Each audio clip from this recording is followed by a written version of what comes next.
Shalom, yuk sama-sama menyembah Tuhan ya. Tiusa rindu sungaimu, jiwaku rindu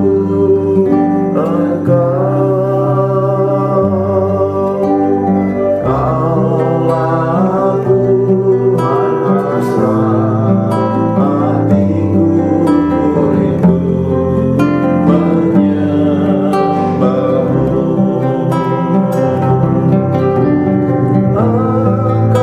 Kekuatan dan perisaiku kepadamu, Rohku berserah. Kaulah Tuhan hasrat hatiku, rindu menyembahmu.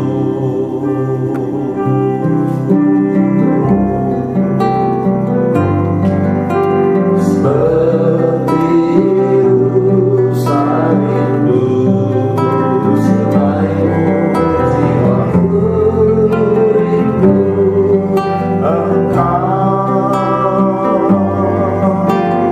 Kaulah Tuhan hasrat hatiku, rindu menyembahmu.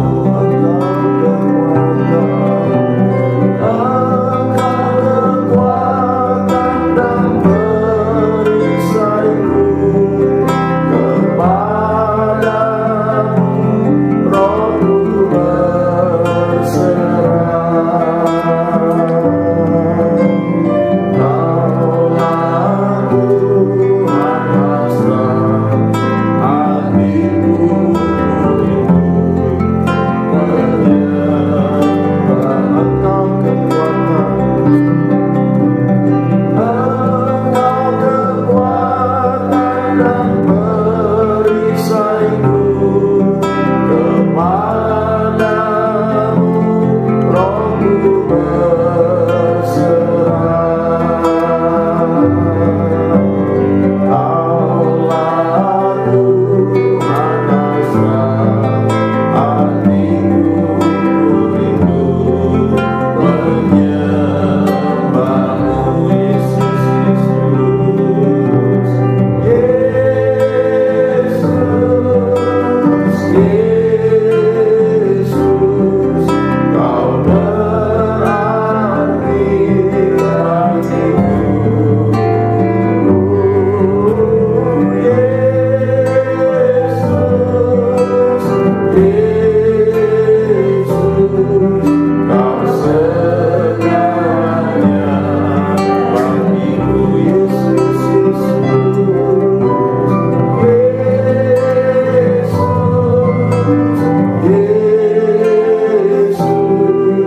Kau berarti bagiku.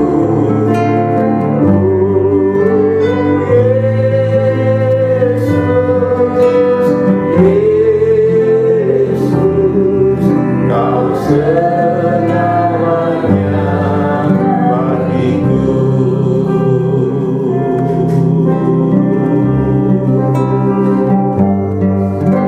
Seperti rusa rindu sungaimu, jiwaku rindu Engkau.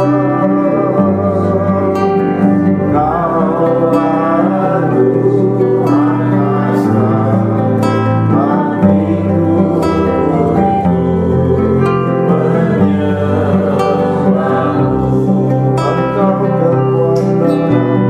Engkau kekuatan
dengan sepenuhnya. Walau dunia terlihat rumbang, namun Kau memandangku sampai kedalaman hatiku.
kami selamatkan, selalu baru setiap pagi Tuhan.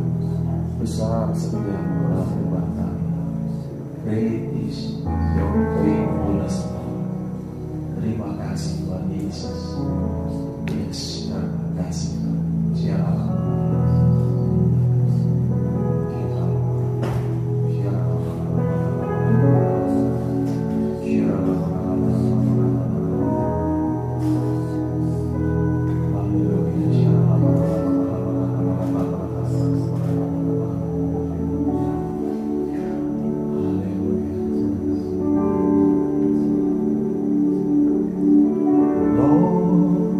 You're more than anything. You're more than gold. More than anything. Lord, you're everything to me.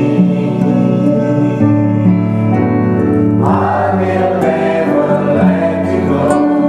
Never ever let you go.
bisa mengajari kami berdoa Tuhan. Hanya Kau yang bisa mengajari kami membangun tahta bagi-Mu lewat pujian penyembahan kami. Hanya Roh-Mu yang kudus yang bisa mengajari kami. Engkau yang mengajari jari-jari kami Tuhan, sehingga kami bisa menentukan busur tembaga Tuhan. Kau yang mengajari kami Tuhan.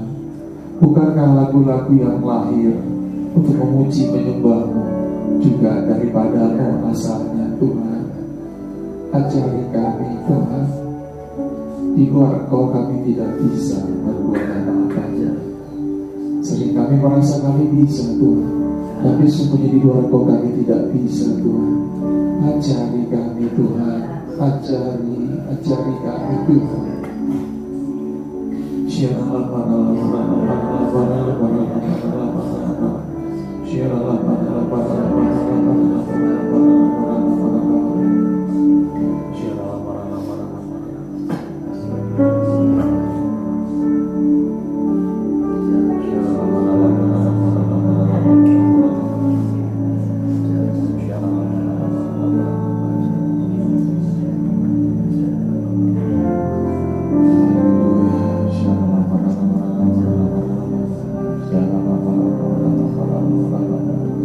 Duduk diam di bawah kaki-Mu,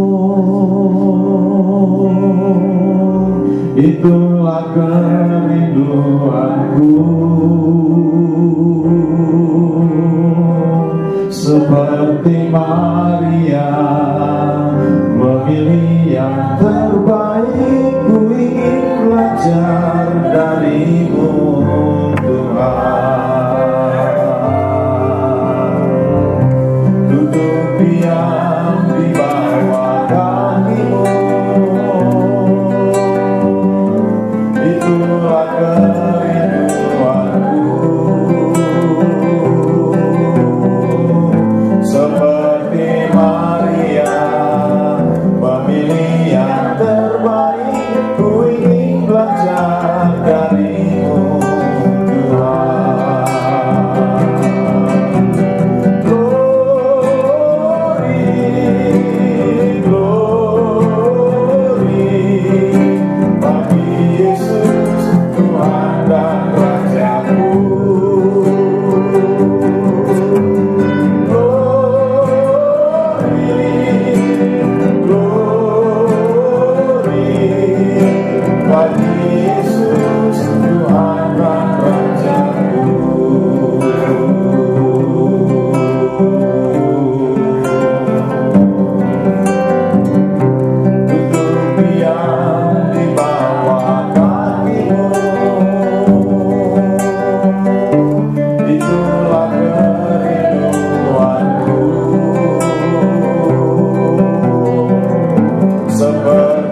Tuhan dan Rajaku.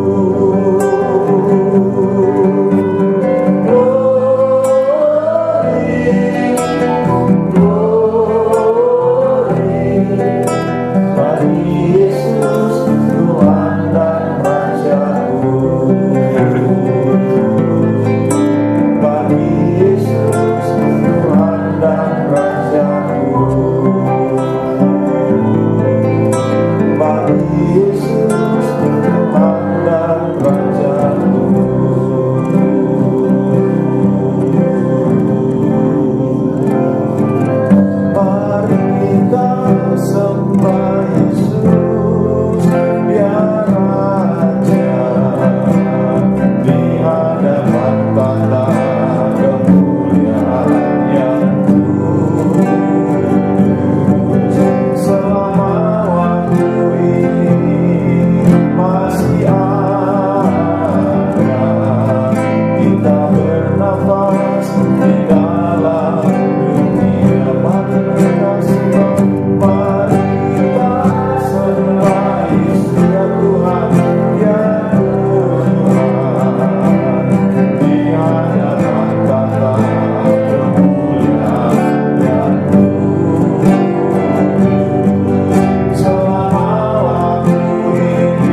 tadi kita sudah nyembah sama-sama ya.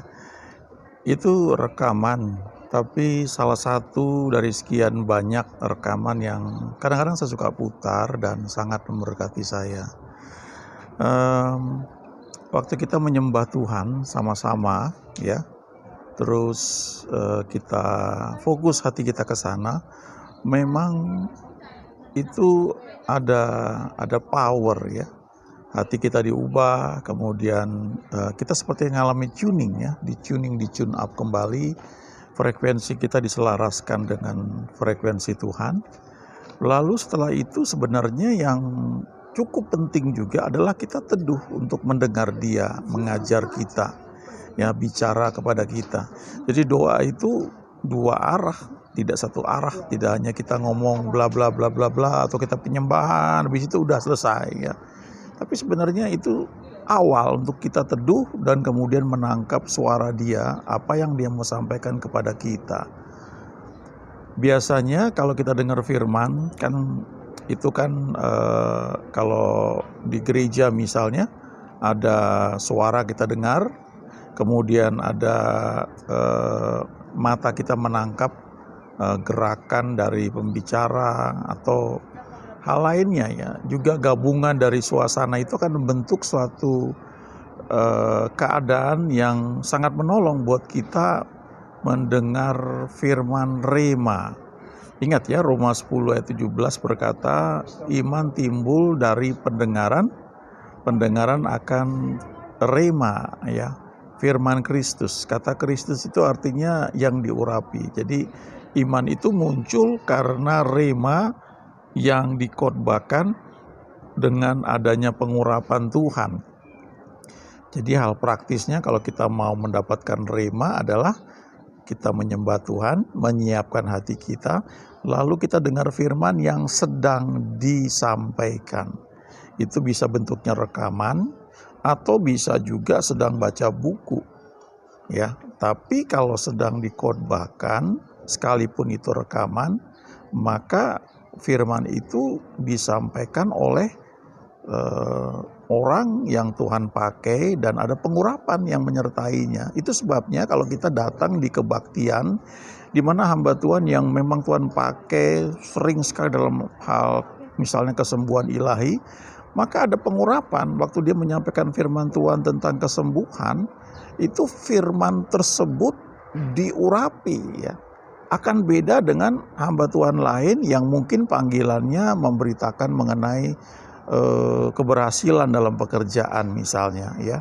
Dia bisa juga khotbah mengenai kesembuhan dan tetap juga Tuhan bisa bekerja, tapi secara umum firman tentang kesembuhan itu akan efektif sekali ketika dikhotbahkan oleh seorang yang memang Tuhan urapi ya dalam hal menyampaikan firman Tuhan tentang healing ya. Itu akan sangat berdampak luar biasa ya. Jadi pandai-pandai memilih firman yang mau kita dengarkan dengan tujuan membangkitkan iman kita ya. Iman muncul karena pendengaran akan firman rema yang diurapi. Jadi kita secara sengaja menyiapkan hati kita, bisa mendengar rekaman mungkin malam hari, teduh, tenang, mendengarkan firman diberitakan. Nah, firman tersebut firman yang memang disampaikan apalagi kalau sedang kebaktian ya. Mereka sudah berdoa dan hasilnya dampaknya akan sangat luar biasa. Dulu secara sengaja saya suka datang di kebaktian siapa lupa ya hamba Tuhan, John Hartman ya. Waktu itu udah lama sekali ya. Kita masih jarang dengar khotbah kesembuhan ilahi di Indonesia ya. Jadi itu secara rutin setiap hari Selasa atau Rabu itu ada ya. Sekitar 1.000 orang lebih hadir. Itu baru sampai di kebaktiannya saja kita sudah terasa atmosfer kesembuhan itu terasa. Karena orang datang dengan ekspektasi yang besar untuk disembuhkan. Ya, ingat ya ketika Tuhan Yesus itu mendarat di Genesaret, lalu orang-orang tahu bahwa ini Yesus yang menyembuhkan orang sakit, yang membangkitkan orang mati sama jubahnya, lalu tiba-tiba pendarahan yang sudah 12 tahun dia alami itu tiba-tiba berhenti. Ya, lalu Yesus bilang, siapa yang menjamah aku? Lalu perempuan itu mengaku, itu kesebar dengan cepat berita itu. Jadi waktu Yesus tiba di Genesaret, orang-orang begitu tahu ini dia, orang-orang berlari-lari lalu membawa orang-orang sakit dan mereka berjejer semua. Mereka memohon dengan sangat supaya diizinkan menjamah jubahnya. Dan semua orang yang menjamah jubahnya menjadi sembuh. Kenapa bisa begitu? Karena ada ekspektasi, ada harapan yang bersama-sama ketika berkumpul itu menjadi kuat sekali. Itu seperti magnet. Nah, kita harus pandai cari-cari yang seperti itu. Kalau nggak bisa bareng-bareng ya di kamar mungkin sendirian ya. Tapi konsentrasi itu akan menarik ya. Janji yang Tuhan berikan bagi orang percaya. Sebaliknya, kalau kita mau belajar mengenai pemberian, ya coba dengar hamba Tuhan dan teaching mengenai pemberian, ya. Itu bukan gambling ya, bukan hitung-hitungan, tapi itu memang ada steward, ya, ada stewardship ya, ada penata layanan. Artinya kita sebagai steward itu sebagai orang yang mengelola. Nah, hati sebagai seorang pengelola itu yang diajarkan sebenarnya dalam hal pemberian, ya. Jadi bukan greedy, ya, bukan rakus, ya. Saya mau dapat mobil banyak lah, jadi saya mau nabur mobil, ya. Nggak seperti itu. Ujung-ujungnya semua akhirnya kembali kepada tuntunan Tuhan. Tetapi teaching dari seorang hamba Tuhan yang Tuhan pakai itu akan menyiapkan kita untuk menerima firman yang memang Tuhan pakai seorang hamba Tuhan itu untuk menyampaikan hal tersebut, ya. Itu sebabnya ayo miliki hati seorang murid. Ya, mereka tidak puas hanya berhenti mendengar Yesus khotbah dengan banyak orang, tapi setelah orang-orang banyak pulang, murid-murid Yesus itu sengaja mencari Yesus untuk bisa belajar lebih jauh lagi. Dan mereka bertanya kepada Yesus, tadi perumpamaan yang diajarkan itu tentang apa, ya. Jadi ini sikap hati yang selalu ada, ya. Kita itu perlu ingat ya bahwa kalau kita kebaktian tuh bukan sekedar ngumpul-ngumpul karena hari Minggu, ya, tapi ada janji yang Tuhan berikan dalam persekutuan kita. Ada banyak janji, ya, bukan hanya janji kesembuhan, kelimpahan, banyak sekali. Tuhan berikan visi, tuntunan, sehingga kita itu hidup dalam tuntunan Dia. Di tengah situasi dunia yang tidak pasti ini, tetap Tuhan bisa menuntun kita, ya. Di tengah situasi yang mungkin di bagian lain ada perang, ada kesulitan, tetap Tuhan bisa menuntun anak-anaknya yang berjalan menurut tuntunannya, ya. Itu sebabnya ayo miliki hati yang mau belajar senantiasa, ya. Kalau kita di satu gereja, ya, kita perlu ingat bahwa di gereja itu tentu ada gembala, ada pemimpin, lalu ada doktrinnya yang itu menolong supaya kita semua ada dalam satu kesepakatan dalam cara berpikir, ya. Tapi ingat juga bahwa doktrin itu juga terbatas, ya. Miliki hati yang terbuka untuk Tuhan menuntun kita, tapi tetap seperti firman Tuhan katakan, ya, jangan anggap rendah nubuat-nubuat, uji segala sesuatu, lalu terima yang baik. Nah, kalau uji segala sesuatu itu ada dua hal. Yang pertama, jangan terlalu gampang terima semua yang diberitakan. Tapi yang kedua juga jangan gampang menolak kalau ada sesuatu yang berbeda dengan paradigma kita. Apalagi kalau dikatakan ini tahun perubahan paradigma atau tahun paradigma yang baru. Kan artinya tuh kan kita perlu mengizinkan Tuhan mengubah paradigma atau cara berpikir kita. Nah, untuk cara berpikir kita bisa berubah, cara berpikir itu dibentuk lewat namanya belief system, ya. Sistem kepercayaan yang terbentuk dalam hidup kita selama bertahun-tahun dari sejak kecil, ya, dari sekolah, mungkin latar belakang, bisa karena suku, adat, ya, kebudayaan yang kita hidup di dalamnya, itu membentuk cara berpikir kita, membentuk sistem, ya, belief system. Ada seorang hamba Tuhan penginjil namanya Don Richardson kalau nggak salah. Dia pernah menginjil ke daerah Papua sekian puluh tahun yang lalu, dan di dalam itu, ya, ini luar biasa. Dia belajar bahasa pedalaman di sana Nah di situ ada satu suku yang punya budaya, buat mereka tuh pengkhianat itu adalah pahlawan. Jadi kalau ada satu orang yang berhasil membangun persahabatan begitu rupa dengan orang lain, kemudian pada titik tertentu yang mengaku sahabat ini bisa mengkhianati orang yang dia anggap sahabat itu dianggap pahlawan. Jadi waktu kabar baik tentang Yesus diberitakan di sana, diceritakan mengenai Yudas yang mengkhianati Yesus, maka mereka menganggap Yudas lah pahlawannya, hero-nya di situ. Karena belief sistemnya itu beda. Nah itu butuh waktu untuk mengubah paradigma, mengubah belief system. Nah dalam hidup kita juga begitu. Ya. Kita perlu sadar kita ini berasal dari berbagai latar belakang yang berbeda. Jadi perlu perendahan hati, mau belajar ya, mau mendengar.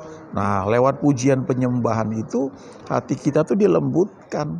Kita lebih mudah untuk bisa teduh lalu dengar firman Tuhan. Nah kalau ada sesuatu yang belum kita mengerti, jangan putus asa, jangan kecewa, jangan marah juga, ya tenang aja ya. Simpan saja, nanti ada waktunya Tuhan mengajar kita secara pribadi. Dan juga jangan nuntut orang lain mesti mirip seperti kita, mesti segera berubah, nggak bisa ya. Setiap orang tuh punya istilahnya sekolah kehidupan sendiri, dan Tuhan yang akan mengajar kita masing-masing ya. Yang perlu kita ingat ya, ketika kita ini sedang dalam pendidikan rohani dari Tuhan, kita perlu ingat bahwa kesetiaan kita itu Tuhan nilai ya. Apapun posisi, status pelayanan yang sedang kita jalankan ya, jaga hati ya, ingat nggak ada yang sempurna. Ya, leader kita nggak sempurna, ya nggak ada yang sempurna hamba Tuhan, sehebat apapun nggak ada yang sempurna. Tapi lewat ketidaksempurnaan mereka Tuhan membentuk kita.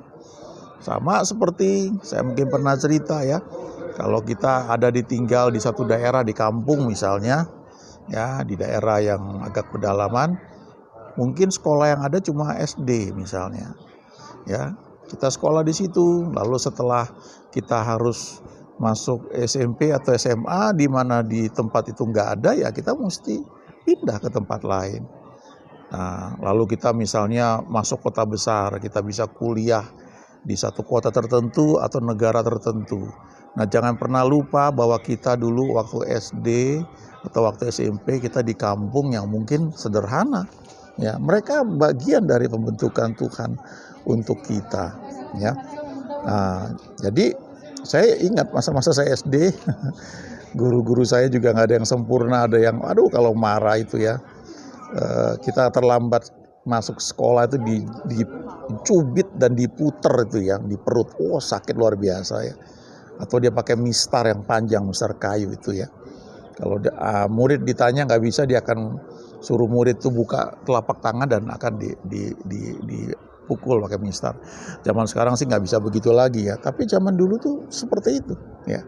Nah saya nggak lupa bahwa itu bagian dari pendidikan ya. Saya bisa bilang guru itu dulu salah, tapi toh saat itu yang Tuhan pakai sehingga saya bisa sekolah adalah salah satunya guru tersebut ya. Dengan mengerti hal ini kita juga jadi nggak bisa menyombongkan diri bahwa kita lebih hebat dari yang lain, tapi kita juga nggak perlu takut ya, karena toh Tuhan yang ada di balik semuanya. Yang penting kita punya kehendak bebas yang kita mau arahkan untuk ikut Tuhan.